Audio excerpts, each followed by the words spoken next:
Magandang araw, ang ibabahagi ko ay tungkol sa intrapersonal or solitary learner. Magbasa, makinig, matuto at magsaya. Ako si Binibining Menya. Handa na ba kayo? Tara na, umpisa na nating isa-isahin at pirapirasuhin ang mga detalyeng nakapaloob dito. Katulad ng binanggit ko kanina, ang ibabahagi ko ay tungkol sa intrapersonal or solitary learner. An intrapersonal or solitary learner is self-smart. Solitary intelligence focuses on your personal attributes, strengths, and weaknesses because you work best when you work alone.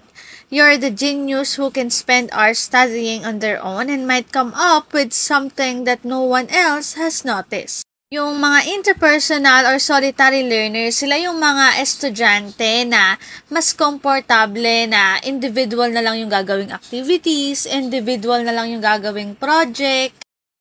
As a solitary learner, you will have some of the following traits. Una, you are self-motivated and feel more confident when you are working by yourself. Katulad ng binanggit ko kanina, mas komportable ka na individual na lamang yung gagawin mong project, individual na lang yung gagawin mong activity. Para sa'yo, mas magiging madali yung isang bagay kapag mag-isa mo lang itong gagawin. Ikalawa, you are highly independent and will search for the most suitable academic resources. Katlo, you prefer having a quiet environment in your personal and academic lives. Ibig sabihin, mas okay ka na ikaw lang talaga mag-isa. Hindi mo kailangan humingi ng idea sa ibang tao. Ikaw at ikaw ang hahanap pwede sa internet, sa mga libro, ng impormasyon na kailangan mo. Sumunod, you have excellent self and time management skills. Magaling ka mag-manage ng oras mo. Halimbawa, ngayong 7 p.m., ang gagawin ko ay magbabasa. Mamayang 8 p.m., isusulat ko na yung mga natutuhan ko. At mamayang 9 p.m., gagawin ko na yung iba ko pang task. At lahat ng iyon ay hindi lamang puro plano. Lahat ng iyon ay natutupad at iyong nagagawa. Sumunod, you take responsibility for your actions. Dahil nga mag-isa ka lang, syempre kung ano man yung maging result nung ginawa mo, kailangan mong maging responsible doon. Sumunod, you self-analyze. Katulad ng binanggit ko sa nakaraang video, yung mga intrapersonal learners, magaling sila sa self-reflections. Sumunod, you like to write journals, notes, and personal thoughts to improve your skills.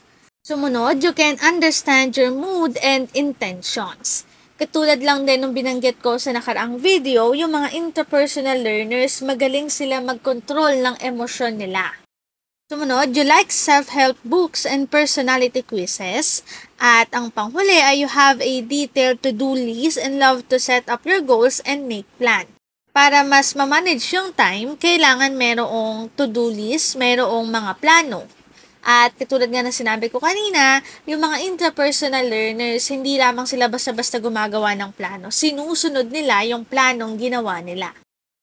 Ang link na ito ang aking source sa mga written information na makikita nyo sa bawat slides. Kung interesado kayo na magbasa pa, maaari nyong bisitahin ang website na ito. Intrapersonal or solitary learner.